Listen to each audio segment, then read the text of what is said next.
Hello, business building warrior. Welcome to an all new episode of Silent Sales Machine Radio. Brian and Robin Joy took a couple weeks off and they're back. If you're new around here, Brian and Robin Joy are two great coaching leaders on our team who create a lot of the content. They're our Keepa experts, which is one of our favorite tools around here. And Brian's back, had a bit of a procedure. He'll explain that when they take over the microphone here in just a minute. But good to have him back. He's healthy. He's doing great. But I want to make an observation before I turn the microphone over to them. I've already heard the episode you're about to hear, and it's fantastic. It's yet another illustration for me that very few sellers understand the width, the depth, the breadth of the Amazon selling opportunity. So many sellers, virtually all of the podcasts out there that accommodate resellers in any way are talking constantly about winning the buy box. You got to win the buy box if you want sales. Now, we're not anti-buy box around here, but what we realize is that millions of shoppers every day are buying products on Amazon and they're not using the suggested buy box price to grab their item. Actually, those same people in many cases don't even have a buy box to choose from and they're buying products. Until you understand, and I've said it many different times, many different ways, but until you understand the following statement and it makes total sense to you, you're missing out on millions of potential transactions and ASINs that are available to you as an Amazon seller. Let me give you the statement and see if this makes sense to you. If not, rewind, listen to, think through. But this is an accurate statement. Today on Amazon, millions of people are going to pay less than they were willing to for items that will deliver to them more slowly than the customer wishes they could have that item. So the stuff's going to arrive later than they wanted, and they would have been willing to pay more had the item been available faster. Millions of transactions like that every day. And here's the thing that's strange to me. Back in 2020, let me set this up a little bit. Jeff Bezos wrote a letter to shareholders talking about the billions of dollars, I think it was trillions of wealth that's been created because of Amazon. This is back in 2020, 5 years ago. The numbers have gotten better since. As he was breaking it down, the value that Amazon has created for not just shareholders, but for their employees, and then for us as third-party sellers, and then for the customers, the buyers, the shoppers, Amazon has saved shoppers. It was about $126 billion of time. What he did was he assumed that an average shopper's time was worth about $10 per hour. He then used some basic math to calculate the time saved shopping on Amazon versus going to a store, getting in your car. He didn't calculate fuel. He didn't calculate in wear and tear on your vehicle. He just calculated time saved, pure time saved, getting stuff to your front porch versus going to a store. What he didn't emphasize, and what I think Amazon's dropping the ball on a little bit, and what our community of sellers has begun to embrace and understand and benefit from, is this. There are so many shoppers that are willing to pay so much more than buy box or bare minimum pricing or find the lowest price. They're not looking for that. There's millions of shoppers looking for the fastest delivery option to their front porch.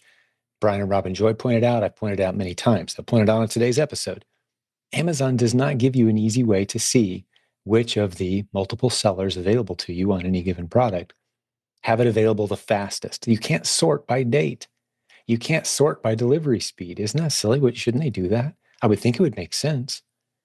Wouldn't that accommodate the shoppers who want things fast? For some reason, Amazon still hasn't. I'm begging for them to do this. Please let shoppers sort by delivery date. If they want to pay a few more dollars to get it faster, let them have that opportunity without having to scroll through. If there's 50 different sellers, they got to scroll through and see who's the fastest, looking at one at a time. That's ridiculous. Amazon, please, if anyone there is listening, make it easy for shoppers to sort by delivery date. Amazon will make more money. We as resellers would make more money if that switch happened. Customers would be happier because it's faster to shop on Amazon and get what they want in the cart, get it to their front porch more quickly. So you don't have to use your imagination. You don't have to stretch it very far to understand, and I've used this illustration many times, that there are busy people who don't care that they could save $5 or $10 or $20 by waiting 2, 3, 5, 7 days for their products, by getting in their car and going to Walmart, And maybe the Walmart doesn't have it, so they go to Kroger, so then they go to Target. There's plenty of people out there who say, you know what, I don't even want to risk it. I want to find the fastest delivery option on Amazon. I want it on my porch. If the Amazon can do that within, a few hours or a day, I'm in. I don't care. That's how people shop on Amazon. We've got overwhelming evidence that's how people shop on Amazon. Why does all this matter to you? Why should it matter to you? Because if you're stuck in the mindset thinking you have to win the buy box to win sales on Amazon, you are missing out on literally millions of profitable transactions every single day. Illustrated perhaps best by a coaching student of ours who recently sold 2,400 units of a product within 2 weeks as the highest priced seller on Amazon among 200 other sellers. I don't know that there's another community out there. There's no one else talking about this. There's no other courses or content or training. Amazon certainly isn't accommodating sellers and pointing this out to them that would tell you, oh, okay, you're looking at an ASIN, you see 200 other sellers. Most people would say, run. There's no opportunity there. What we say is, time out. Is there adequate stock in Amazon's warehouses? In other words, are there enough FBA sellers to meet the demand for that fast moving product? If not, ignore all the merchant fulfilled sellers. They are not your competition if somebody wants fast delivery. Merchant fulfilled sellers are shipping it from their own garage, putting it in a box, takes 2, 3, 4 days at best to get to the customer. FBA, however, Amazon's warehouses, could be quarter mile from the customer's house. You could get 2-hour delivery in some cases. Amazon's talking about 20-minute delivery with drones, and it's happening in cities. But that underserved shelf space in Amazon's warehouses is just sitting there wide open for sellers who understand these lessons. This is one of dozens of strategies to make great money on Amazon. But the reason we love this one and the reason we keep bringing it up so much is because it throws the doors wide open on the ASINs that are available to you to test at a nice high price, knowing your worst case scenario is you drop your price down to buy box level, you're playing in the mud with the other sellers, and you get rid of your inventory at break even, or you make a couple bucks per unit. That's fine. That's not as fun as what we're talking about right here. And I love that Brian and Robin Joy spent some time on this today. Something else they talk about towards the end of the episode, I want to point out at the beginning is if you're not making plans to come to Orlando the last 3 days of May 2025, you've got to make plans. Better yet, show up 2 days prior to that, which would be the 27th and the 28th of May. And you can do a workshop with Brian and Robin Joy. Small workshop, limited capacity. Bring your laptops, open it up, spend 2 full days pouring through, building your plan to find a whole bunch of great ASINs for your business. We'd love to have you in that workshop. You can get details on the conference that happens the last 3 days of May at theprovenconference.com. Get there, get your tickets, lock in. It's going to be incredible. Over 40 breakout sessions. Same place we had the event last year. All the details are on the website. We're going to go from about 9 a.m. to about 4 or 5 p.m. every day. Schedule's not created yet. It will be soon. It's going to be phenomenal. Recently voted the #1 reseller conference for Amazon sellers in the world. Be there. Do not miss it. Theprovenconference.com. If you want the workshop with Brian and Robin Joy, I'll talk more about it on today's show, so I'm not going to spend a lot more time on that. But go to provenamazoncourse.com/100, 100, those 3 digits, and get details on that. Fill out the form. Someone will contact you. We want to make sure that we only have people in the room who can benefit from this, who are qualified to be there. We'd love to have a conversation with you to make sure that this is a right fit for you. Come be a part of that. All right, I'm going to turn the microphone over to Brian and Robin Joy. It's great to have them back. Thanks for bearing with me on my opening, my slightly longer opening than normal for their episodes. But this is a point that I really want to drive home because we see it creating some incredible aha moments for our students who finally throw open the window of possibilities and see Amazon through a different lens entirely and see all those hundreds of thousands or millions of ASINs that truly are underserved because there's just not enough units sitting in Amazon's warehouses on some of these fast-moving ASINs, on a bunch of them. And Robin Joy really breaks it down for you today fantastically, along with Brian. You're going to enjoy this one. Hey, thanks for being a listener. Let's get Brian and Robin Joy back on the microphone right now. Welcome back to Silent Sales Machine Radio. We are your co-hosts. I'm Brian. And I'm Robin Joy. And this is Coach's Corner.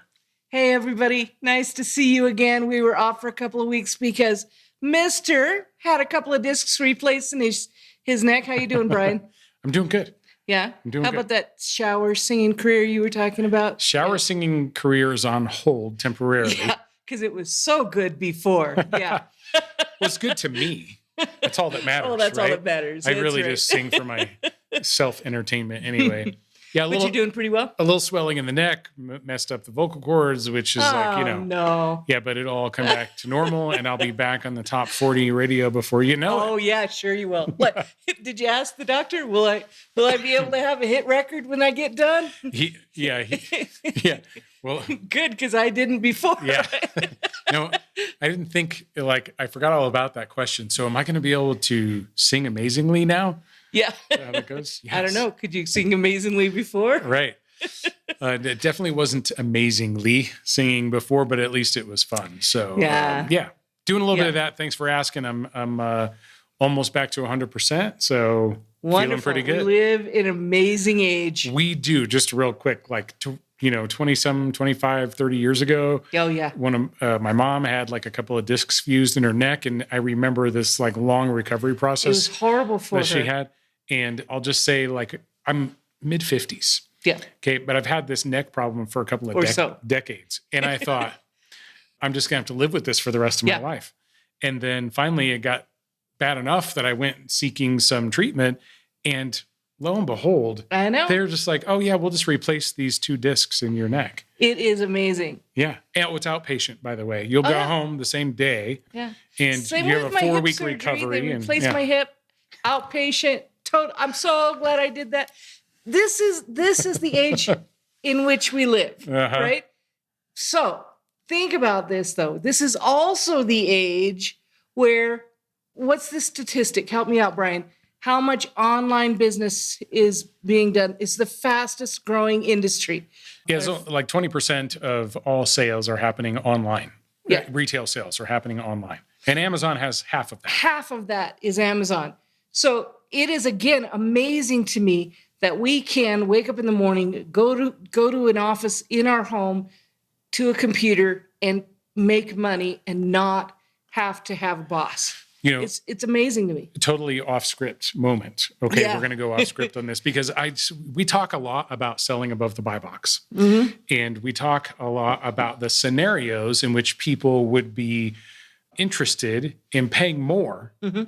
than what an item would normally cost so that it can be at your door later that day Sure. or early In the the next morning. day or Yeah. whatever, right? And we had this exact scenario come up. We did. Okay. So once we got home, coming home from the hospital from the After your surgery I was surgery. having, Mhm. right? I was in a solid brace. Yeah. Because they don't, it's all very sensitive at that point. You can't get it. You don't want to be moving your neck a lot. Right. But once then I'm in, And plus, you were kind of out of it because you just had surgery. right. But once I'm at home, then the prescription was use this soft collar, Right. which I had been given one in advance Yep. by the same person who gave me the same service that gave me the hard brace. Right. And so we take it out of the box Mhm. and we go to put it on, and what happens? It's not big enough. It's not- it won't doesn't go fit. around your big old neck. Well, there was some swelling going on. Okay. It was just too small. It was just too you small. couldn't ever wear that. So I what don't think did- I could have worn it. So what did you do? I went right to Amazon. I found one that I could get by morning, and it was here. It What- was here. It was $20. It was okay? $20. Roughly $20. yeah. But I would no, have paid $50, $75. I didn't care. I needed to have it, and I Yeah. needed it now. And you Exactly. didn't want to have to drop everything. And, I couldn't leave you alone Well, I mean, to maybe go down to you could Walmart. Have. No, To go to I Walmart. couldn't. It's not that easy. When you live in Right. a city, it's not that easy to just True. pop out and go to a Walmart, right? Mhm. And Amazon had it. Was it twice as much as normal? Yes. Mhm. But we were We would've happy paid a lot more, to though. pay it. And a lot of people are in that same boat where they're happy to pay for something because they can be delivered to their doorstep Mhm. by the end of the night, by the next morning, or by the end of the next night, what we call the prime window. Mhm. Within the prime window, people are willing to pay. Mhm. Now, Amazon's, they don't even know what they have in this case, right? I know. Because I don't think Amazon understands. they give us only the option to sort by price, not by time of delivery. And Right. as resellers, we get hit with high pricing errors where our listing goes inactive sometimes, not all the time, but sometimes, which then prohibits the ability for that customer to go shopping and do the thing that we were just talking about. Yeah. So I say Amazon, I say this all the time. Amazon, whether they meant to or not, has taught their customers to be way more time sensitive than price sensitive. For that reason, if I am the only one who waited until to change my price until that item got where somebody could buy it at 48 hours, I win. They'll buy mine at the highest price. It happens over and over and over. Not on every ASIN, of course not. On the faster moving ASINs, quite a bit. How do I know that? Because I tested it at the price I needed it to be, and people bought it. Right. Which many times, and sometimes they don't. That's the test, right? That's why we test to see if it will or not. But we've got enough that we make profit.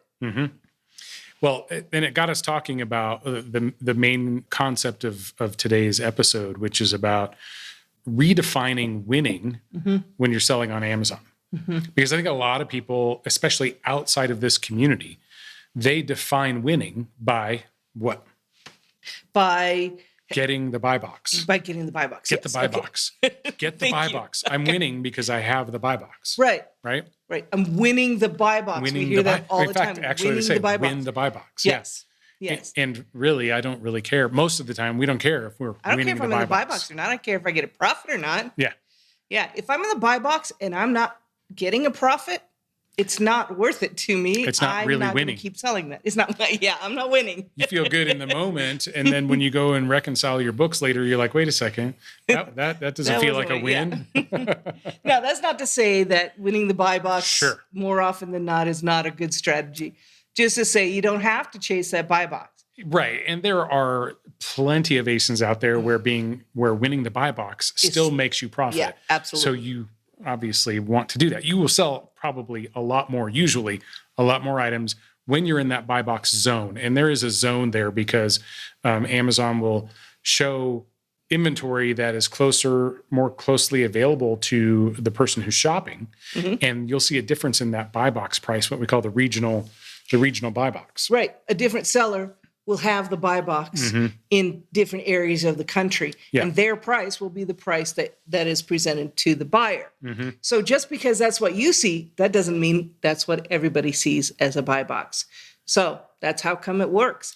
The other reason I think that it works is because of that in-stock Head Start program. Oh, yes. This is actually how this whole conversation got started. Yeah, it is. And we were talking about this the other day and how it's a little bit difficult to explain, but how it can really be your superpower if you understand how that works. So Amazon has a program where some of their ASINs, they decide which ones, usually the faster moving ASINs. They will make that available to buy as soon as you drop it off at UPS before it gets to Amazon's warehouse. So that's why you see sometimes that there is a delay in when you'll get it. Well, I have Prime, I should get it in 48 hours. Well, you can buy it sooner if you want to. We don't have any available in 48 hours, but you can buy one that we can get to you next Thursday. Okay, great. I love those ASINs because often they'll take the buy box away. It won't have a buy box because there's no one who has inventory in the warehouse that can be sent to a customer in 48 hours. So if we understand how that works, then also understand that just because a customer can see it, it's not time for us to change our price. And many repricers will also start changing that price. So because of this, the price is often artificially low because a lot of people think they need to lower their price. It's not available anywhere within that 48 hours. So people want it to sell. Customers aren't buying because they can't get it soon enough. It's a cycle that happens and it pushes that price down of the buy box. Those are the ones that we almost always, as long as we wait long enough before we change our price to get into the Prime window, then and available to someone within 48 hours or less, then we usually get that sale. We a lot of times get that sale. I don't have exact statistics, when all the people who are way lower than us do not. Jim Cockram has shared several ASINs where he's had this experience as well, and other reasons that you can get the buy box. But this is a real key one that I think people are really moving away from. And a lot of them do not currently have a buy box. Amazon takes it away. In Amazon's little sign on it says, we don't have anything with a competitive price. But I've studied this, and most of the time, in my opinion, that's just the sign they put up there. It's not really the reason. The reason is they don't have anything available. It's the default reason code. Yeah. Because so don't believe everything that's on a label. They don't say it's not available Prime because they don't advertise that it's not available Prime because the delivery window is insufficient. But if you look in Seller Central, look up buy box, you will see, and I think we covered this in Amazon 101, the main factors behind a listing having a buy box and B, a seller winning the buy box. The top two things are price and delivery. And so delivery time. So if the price is reasonable, and if there's none available, most of the time it's reasonable, then it's all down to the delivery window. So this is what I think messes with a lot of people. And I haven't really heard, I belong to a lot of Facebook groups that are, focused on the Amazon reselling space. This community by far and away is the most active. And it has the most valuable content. Which we know from the awards it's won and everything. Yeah. Absolutely. And the reason I was saying that is because... The two things that were most important, you don't hear that in other communities. You just don't hear about it in other communities. The In-Stock Head Start program. This is what you don't hear about in other communities. And so people think, well, a lot of times they don't even know. They just see, well, here I am they go look at the listing that they're on, and they see themselves listed there, but there's no buy box, or they're not in the buy box, so they start lowering their price. Yeah. And lowering your price. Or they reprice or lowers their price because they can't tell. But this is the lesson here. Lowering your price before your item is in the Prime window is a mistake. Agreed. That's the real message we're trying to get across here. If you're testing an ASIN at a price that you want to see if you can get that price for it, then do not change. Make a plan. So let's talk about making a plan. Before we leave this subject, I want to just say, if you want to learn more about the In-Stock Head Start program, just go to Seller Central, type in the search box, In-Stock Head Start, and there's a whole article you can read about how that works and what that is. Now, Amazon doesn't do it for the purpose that we're using it, but a lot of the things we use, like Keepa, were not created for the purpose that we use them. Right. So, all right. So let's talk about making a plan, though. How does the plan work into this? Well, I think having the plan of how you're going to address a situation, how you're going to go through a specific process, helps you on multiple fronts. The number one front is you don't need to be inefficient in your actions and the time spent on things until the time is right. Right? No sense in jumping in and looking every 5 minutes at where your prices are. No sense in jumping in and looking when is my stuff going to be available. There's one very easy way to tell. And it's when the item shows up in the available column in your manage all inventory screen. That's when you know that a product is available to a customer somewhere within the Prime window. Right. And that's really all you need to know. May not be available to you within 48 hours. Exactly. But it's the closest we can come to knowing it's available to someone within 48 hours. And when you have a plan, then you remove a lot of inefficiencies, like I was talking about, and you remove the trap that a lot of people fall into, myself included, which is the trap of letting your emotions get in the way of your business. Yeah. Because what happens when I can tell you how many times I'm taking the dog out for a walk. He's over there doing his business. And I'm looking at, this is when my first 4 months of the business. And I'm going through my Seller Central on my phone. And I'm like, oh, I don't have the price. I don't have the buy box anymore. I'm not the lowest price anymore. And I'm changing my price, changing my price. This was before they had that In-Stock Head Start program. It was before that. So, and it was also when I could ship something on Monday and it would be available for someone to buy by Friday. Yeah. Right. But I'm changing my price. I didn't have a plan. I did not have a plan. I was just reacting. And I was my emotions, sort of playing a game of blackjack or whatever. Oh, I've lost 3 in a row, but now must be my time to win. So I'm going to triple my bet. That's just not the way to do it. There's no data that tells you that would be true. I mean, right. Run the odds on it. I mean, you do win every so often, but you just don't know when that's going to be. And so what you want is a plan so that you can make data-driven decisions. Yes. And this is one of the things that we focus on a lot in what we do whether it comes to a 3-step check, a 4-week test, when you're doing those analyses for those things. And if you don't know what those are, just you'll see a ton of it in the Facebook group. Just look those things up and you'll see exactly when you can start, when we advise, now is the time to change your price. Now is the time to make a decision on a test. Now is the time to make a decision on a replenishable. Yeah, absolutely. Just make the plan. It doesn't matter when the right time is. Mm-hmm. Make the plan for when the right time is. Our plan usually is to send in a test when it becomes available in the available column, like you said, in my inventory. Then that's when I start the clock. Now that could be 6 weeks after I bought it, especially in Q4, which we just came out of. Yeah.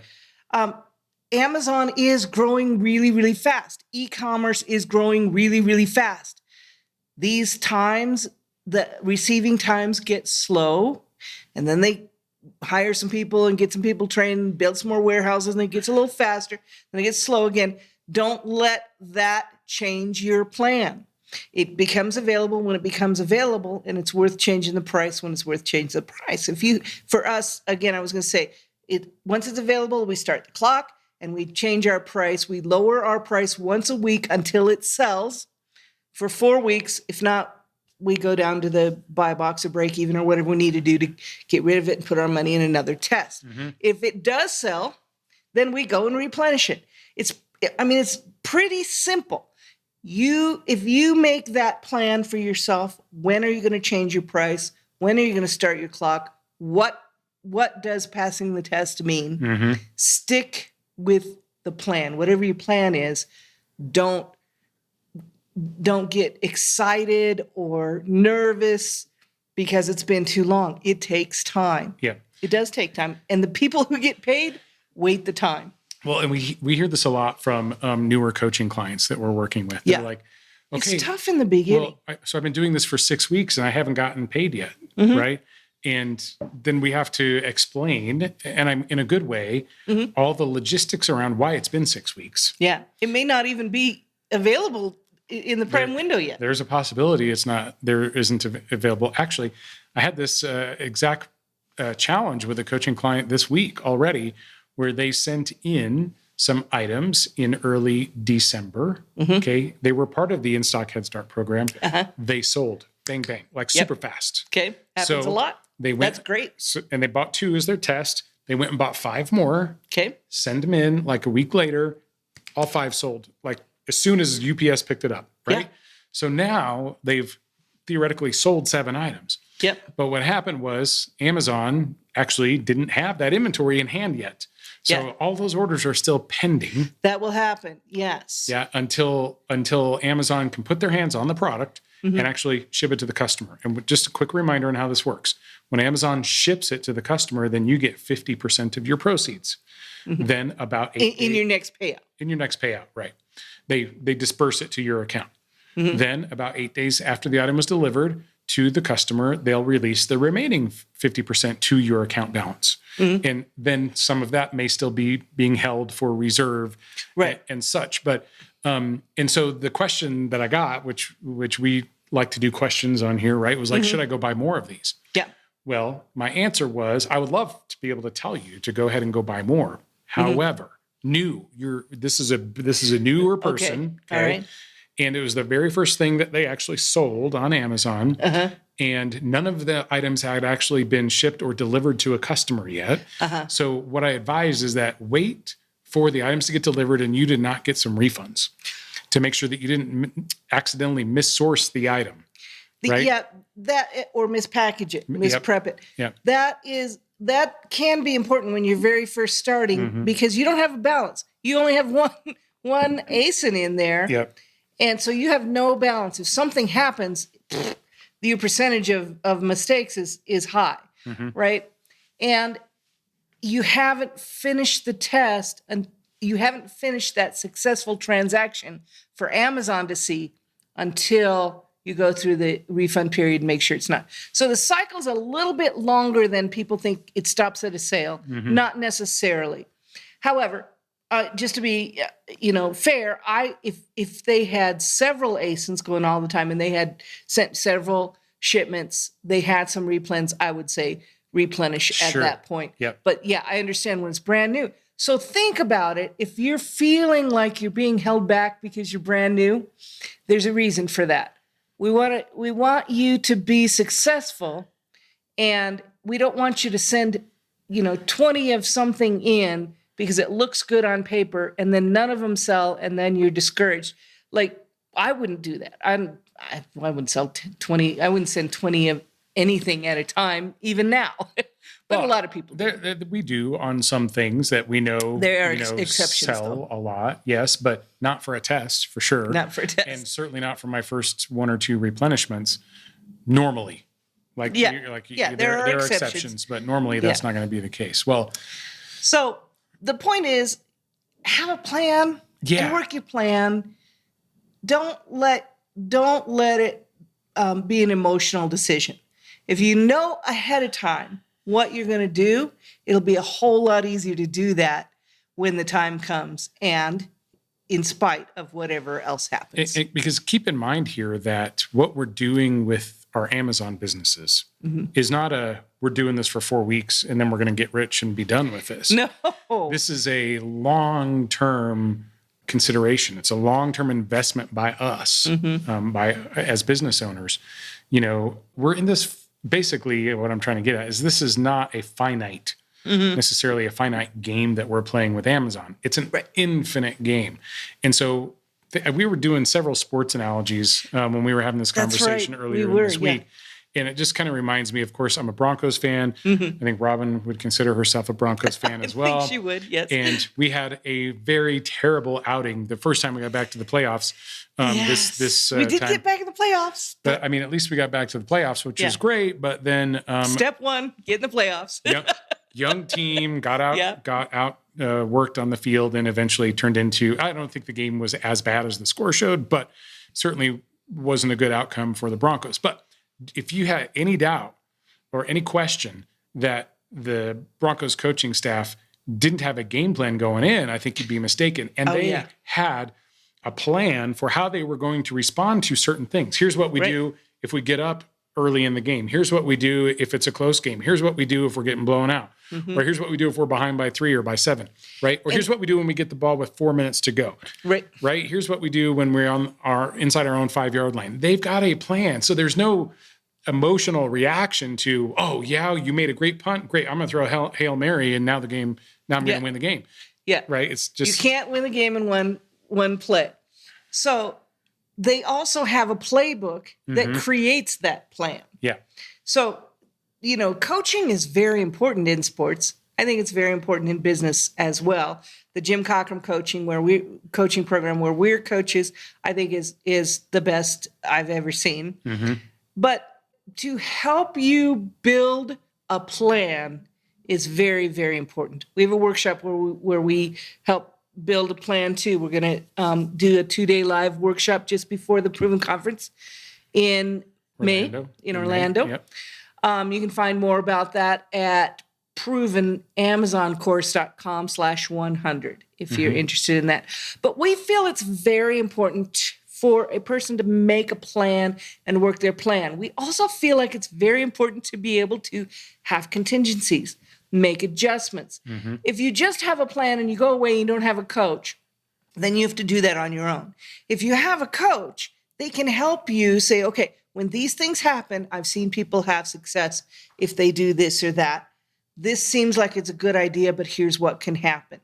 This is how a coach can really be helpful because they have the experience, not only of seeing their own business grow, but of seeing, not thousands, but bunches of other businesses grow as well in different ways. And everybody, each business is its own entity and grows in its own way.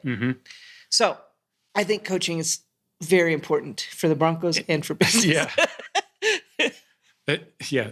Well, the execution of that plan is important too, Mm-hmm. right?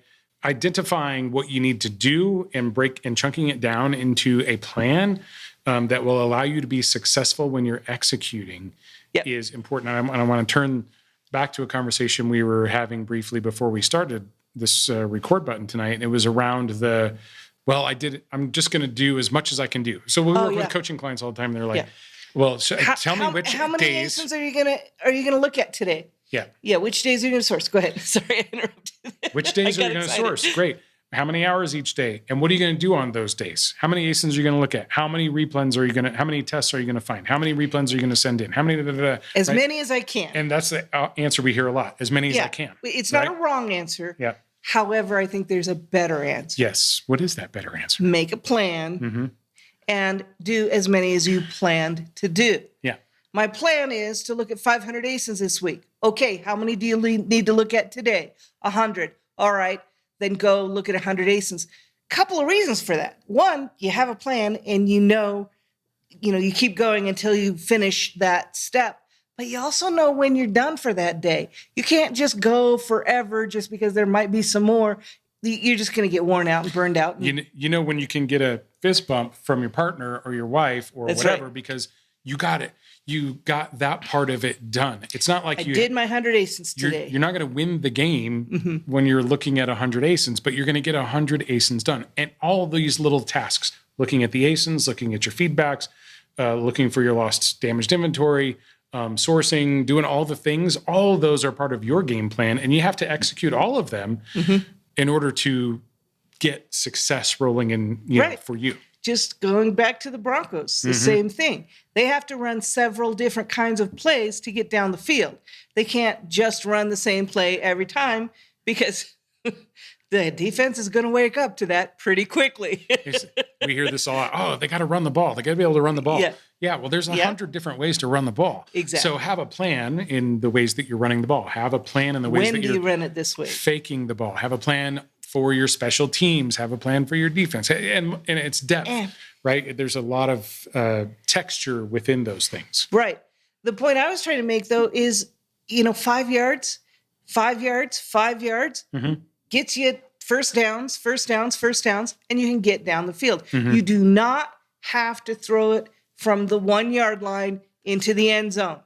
You march down the field. You convert the third down. So you keep marching down the field, and you have to have a lot of plays. How do you get all those plays? You start learning in high school how to run plays, how to read the playbook. Then you go to college, and then you get in the pros. You don't start out in the NFL. You just don't. But if you watch that game or any other game, honestly, where one team's getting blown out, you will see that emotions do come into play. In fact, there was an episode on the Broncos sideline where head coach and defensive coach were going at each other because they were like, you better stop the run, whatever it was that was not going the Broncos' way. And they were at each other. And the one dude, I'm pretty sure, was like, I got a plan here. I'm doing my best with the plan. Yeah. Right.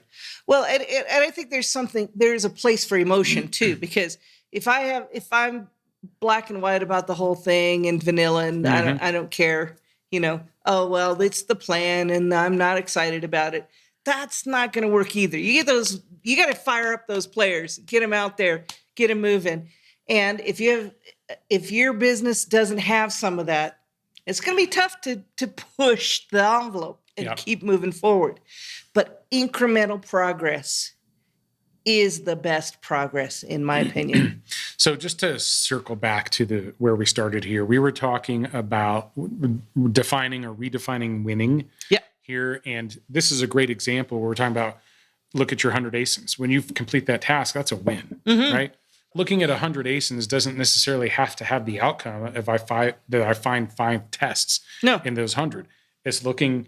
We're looking for tests for sure. Sure. But whether you come out of those 100 with tests or not doesn't define whether you win. The fact that you did the analysis on those 100 does. You worked your plan. Yeah. The plan overall, when you're starting to find ASINs to replenish, is to look at a lot of ASINs. Yeah. So that you can find a lot of tests. You look at a lot of ASINs to find a few tests. Sorry. Then you got to test a lot of ASINs And you have to test those tests, test a lot of ASINs to find a few to replenish. It's kind of a numbers game. So the plan that you can control is how many ASINs am I looking at? Out of those, I will find ones to test. Out of those tests, I will find ones to replenish. It doesn't work well to just go and find replenishments. That's not how that works. And then having a plan for all of those things, having a plan for looking at ASINs, having a plan for identifying the tests, having a plan for how you're going to do the replenishables, having a plan for how you're going to adjust pricing, having a plan for what you're going to determine is a testable ASIN or a replenishable ASIN, having a plan for how you're going to handle when something gets missourced, having a plan, you got to have a plan all the way through. And this helps you. I think you need the emotion, like you were talking about earlier. A lot of times. Because you're tired and you have, motivation. Yeah. Okay. Emotion can help with motivation, and emotion, when it doesn't help with motivation, then you have to rely on what? The discipline. Discipline. Yeah. But with the plan, the motivation, and discipline, you'd be unstoppable. Yeah. Right? Yeah, absolutely. We've seen it over and over and over. Just work your plan. Do what you have to do today. Don't worry about tomorrow. Get done what needs to get done today. And then tomorrow, get done what needs to get done tomorrow. If you have a plan, you know what that gets you. You know that you're meeting your goals on a daily basis. You're making that incremental progress. And if you have a coach, you can have some even enhancement to that. Yep. And if you need motivation, or if you have some of those, questions about how things work, this community is awesome. This community is not only so encouraging and helpful when I see people have questions, and there are all kinds of different answers because so many people have found success in so many different ways in this community. But I also like to see when things happen that I probably wouldn't have been aware of if I hadn't been part of the community. Things change. Amazon changes the rules sometimes, or they re-emphasize some of the rules in a way that, kind of made something have to change. A lot of the time, I would not really know that was happening, or what people were doing about it, or the suggestions of what to try. If we weren't part of this community, we would be just on our own going, this seems to have changed. I don't know why. And I have no idea. I only have my own head to figure out what to try to do about it. Whereas I have 79,000 people in the Facebook group that I can say, hey, did anybody notice this happened? Oh yeah, here's how I'm handling that. Here's what I think might work. Here's an idea. Let me know if anybody tries this, and that is so valuable. And I also get inspired. When people post those gold bars, man, that's where my emotion comes in. I'm like, oh, yeah, if he can do it, I can do it. Let's go. And this is the time of year where we see a lot of that. Yes. Right? And there's a lot of kudos going around. Yeah. I love it. Yeah, it's very inspiring. Okay, so My Silent Team Facebook group, get there. If you're not there, you can go to silentjimdotcom, and there's a link to it there.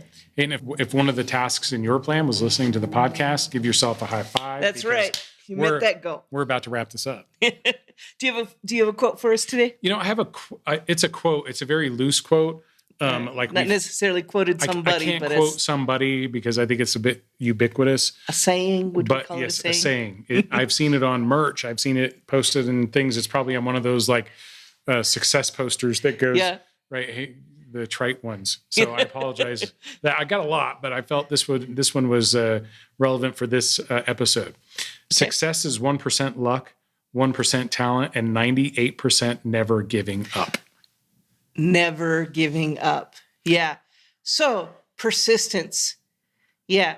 A lot of things can happen, and I have what I have to give it. If I don't give up, it's not over. It's not over until I quit. I'm not quitting. How many times do professional golfers not make the cut before they make their first cut? Yeah. How many times does a college football player... All of the times. Right? Before they made the cut. You see this everywhere, and it's not just in sports, it's also in business. How many times did a person apply to be a CEO or was hoping they were going to get promoted for CEO and they didn't get it? Yeah. And now, but now they're a CEO. Yeah. You don't all of know. the times until they got that. And it really is persistence, right? Is that never giving up? Because like, how many times have I tried a business and failed? A lot. A lot. Right? A lot. How many people, like, we've primed our culture and our society today for people to take risks and to fail, because failure is what leads to success. So I don't care how many times I've started a business. I don't care how many times not me, but people have gone bankrupt. I don't care how many times I didn't make the cut. I don't care how many failed tests I have. As long as I keep doing it, I'm going to find a way to win. Yes. Yes. And that's the attitude that we have to have. Persistence, keep going until you find the success. Those who find a way find success. So when you've sent in your 5 tests and you're waiting, not a one of them worked out, unfortunately, that does happen sometimes. What do you do? How do you solve that? It often happens in the first 5. How do you solve that problem? Go test some more ASINs. Go test some more ASINs. All right. Let's go test some more ASINs. Thanks, everybody. Talk to you soon. Bye-bye. Bye-bye. Hey, before we let you go, we've got a special segment that we do around here once per week with our good friend Jeff Schick from jeffschick.com. That link will be in the show notes for you. Jeff is a legal and policy expert for all things Amazon, Walmart, and other e-commerce platforms. And we are lucky to have him here each week to give us a piece of information and a story a lot of times about what's going on in the account health and legal world. So Jeff, thanks for being here. And what do you got for us this week? All right, so here's an interesting one. It's the Too Good to Be True series. So over the last couple of months, we've seen a lot of cases of sellers unfortunately being taken advantage of. And so it really goes back to that old phrase, if it seems too good to be true, it probably is. So I want to talk briefly about one thing we're seeing kind of a disturbing trend of, which is automation scams. So there's a lot of people that are coming into this Amazon world preying on basically like regular Americans that don't understand e-commerce, and they're making these fancy websites. They talk about automation, invest in our AI-driven approach to Amazon, all this sort of stuff. It's all fake. It's not real, but they make it seem really good. And so, interestingly enough, I actually talked to a seller. He's had me on retainer for about 18 months. We talked one time in 18 months. He never even opened up an Amazon seller account. He just was interested in the Amazon space. So he wanted to have a lawyer on retainer in case he ever got into it. And he wanted to be able to bounce questions off whenever he did. So he had us on retainer for 18 months. He scheduled a 30-minute call to talk about this company that he was about to invest in. And they were looking for a $30,000 investment, and they were going to manage his store for him. And they were going to help him create an Amazon account. And he was going to, become rich off of this scam. But, we later determined what was a scam. So we started looking at it with them. Everything they described was that they were going to be buying products from Walmart and drop shipping them to customers when orders came in. Now, anyone who's a veteran seller knows that retail drop shipping on Amazon is not allowed and that it's a very short-lived strategy. But for this seller, or this client of ours who didn't know Amazon terms of service and is not really well integrated into the different e-commerce communities, he thought it sounded like a great business model. And so he was ready to pull the trigger. And suddenly, as he said, he was driving, he was from South Florida, and he was driving down the Florida Turnpike, and he saw our exit where he remembered that we had our office, and he goes, you know what, I need to call that Jeff guy and just run this by him before I plunk down $30,000. So it turned out it was a total scam. We looked up, one of the things I did for due diligence is I said, tell me who these people are that are behind it. And I was Googling their names, and we had no mutual friends on Facebook, which is always a huge red flag, because if you're allegedly making 9 figures a year on Amazon, there's a chance that we have at least one person in common, and this guy, we had 0. So you don't get to being allegedly $100 million a year seller with no connections at all with anybody. It just doesn't happen this day and age. So it did end up, it was a scam. They were just churning out, fake stores. And when people got burned, they would disappear and rebrand. And that's what the scam was. But it just goes to show, if it's too good to be true, don't just fall for it just because they have fancy marketing. Absolutely. Yeah. One thing that Jim always says on the podcast and, outside of the podcast is whenever you're looking at different opportunities, whether it's course creators or anything like that, look for a free community that they have access to that you can go and, kind of communicate with other people that they're working with. Make sure that they're legitimate and, see how helpful they are in their free community. And if it's just promotions or if they're the only ones putting out screenshots from sellers or sales on Amazon, why isn't this coming from their direct community? These are red flags to watch out for that you need to make sure that you understand the community, understand the people, and really just looking at, does this opportunity seem to be too good to be true, as we started with, right? Right. Hmm. So there's that. Along the same too good to be true is sourcing. So we had a seller that unfortunately recently got caught up in the Section 3 supply chain verifications. What they were being verified for was a cosmetic product. Now, I'm not a huge seller in cosmetics. I've never sold any, actually. I've only sold pet shampoo.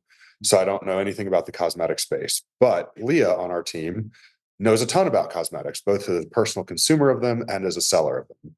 So so it was kind of funny because we got this invoice in, and the very first thing she said when she saw the invoice is, "This is fake." And I was like, "How do you know that?" She's like, "Because I just bought that last week at Macy's for 3 times the price." There's no way that he was getting this cosmetic for this cheap. Hmm. And so we started doing some due diligence into it. Turned out that he had bought $50,000 worth of this, high-end luxury brand of cosmetics from a company that was using a Chinese bank account, and he had wired them the money in China. It had shipped from China to the United States, and it was all fake. Now, unfortunately for him, Amazon then supply chain audited it because of the red flags that their systems detected. He provided these invoices and he was shut down. I'd like to say that every case has a happy ending. I guess in this case, the happy ending is that the American consumer was saved because Amazon's systems worked as designed. Unfortunately, the seller, you know, paid the price for something that was too good to be true. Whereas, if they had done their due diligence, had looked at the red flags instead of just ignoring them, like for instance, you should never wire money to China. You should never, for OA and RA goods at least, Hmm. you should never be buying from wholesalers that claim to be in China or Asia or overseas. Wholesalers should be in the United States you're buying from. You should be sending money to banks in the United States. All these sort of things. And if you overlook the red flags, then unfortunately the systems generally will catch up with it at some point Hmm. with Amazon. Yeah, it's interesting that you mentioned that. So, with this client, if they had just reached out to you prior and Yeah. said, "Hey, can you verify this off? This opportunity," you would have done that as part of your services and found it out early. Oh, absolutely. Yeah. We do that all the time for people. I'd say several times a week, we get on the phone with sellers and we're vetting either stores that they found online, like OA sites, or wholesale companies or products themselves and saying, hey, these are the risks associated with it. So it's absolutely something we would have caught and we would have been able to help them through. But unfortunately, they came to us after they'd already been supply chain verified by Amazon. And at that point, it was too late. Hmm. Yeah. No, a question, since we've talked about some of the, automation scams and some of the things with, the too good to be true overseas suppliers. What about opportunities where it seems like a company has connections to legitimate brands and they're able to buy those and wholesale them, but they're selling them just direct to a bunch of Amazon sellers? What are your thoughts on some of those things? I've seen more of that over the recent years and months. So yeah, what are your thoughts on those? So my thoughts on those is generally that those are kind of on that too good to be true category as well. Mhm. So as someone, all I ever did was wholesale. So that was, I have a lot of experience in that space. I can say firsthand that while it is hard to get your first wholesale account, once you get your wholesale accounts, it becomes increasingly easier because you build up a track record, especially if you if you build personal connections. Like I used to go to the different pet expos and I would show up and I'd, go and see like one of the main people I was buying from. His name was Vincent. And when I'd go see him, he would always be like, "Hey, Jeff, good to see you again. Thanks for buying $1 million worth of shampoo from us last year. I want you to meet my good friend, so and so."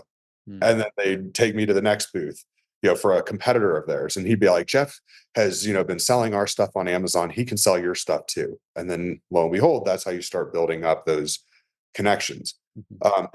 That all is being said is because I think for sellers, if you invest your time in those sort of relationships and building your own brand direct deals, it's ultimately going to be much more sustainable and it's much safer for you long term than buying from these other wholesalers.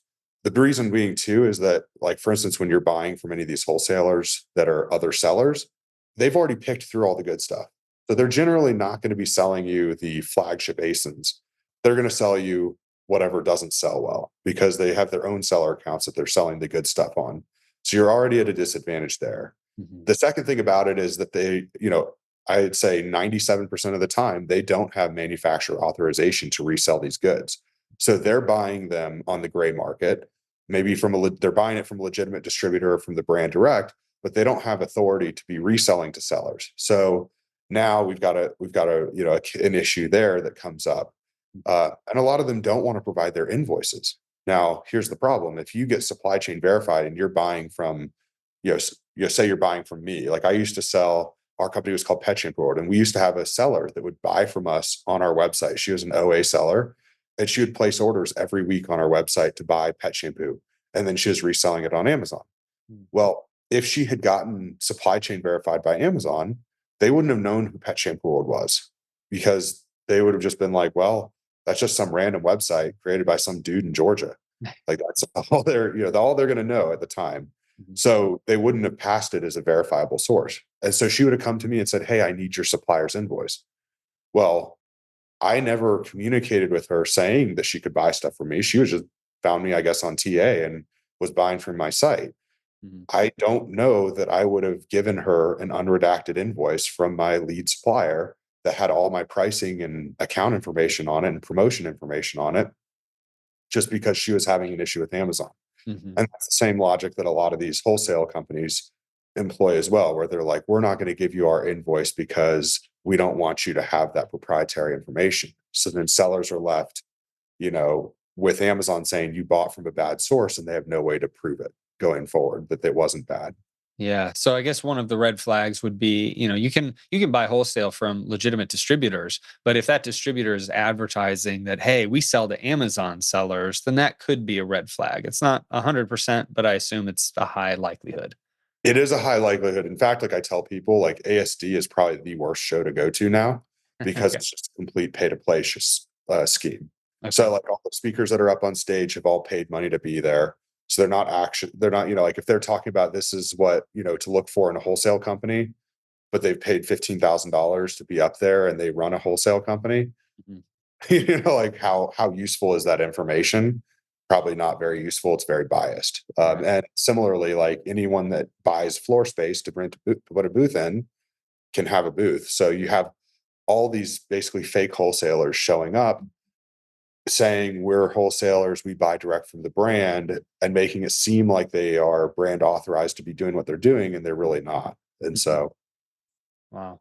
Well, so I guess, yeah, it sounds like then the lesson here is just what we started with. If it sounds too good to be true, then maybe yeah, avoid it, and definitely reach out to Jeff, if you're using him as a retainer, because he can help kind of vet some of those opportunities before you get into a bad spot. So, you got it. Absolutely. yeah, Jeff, thanks so much for being here today. Looking forward to seeing you next week. Have a good one. You too. Thank you.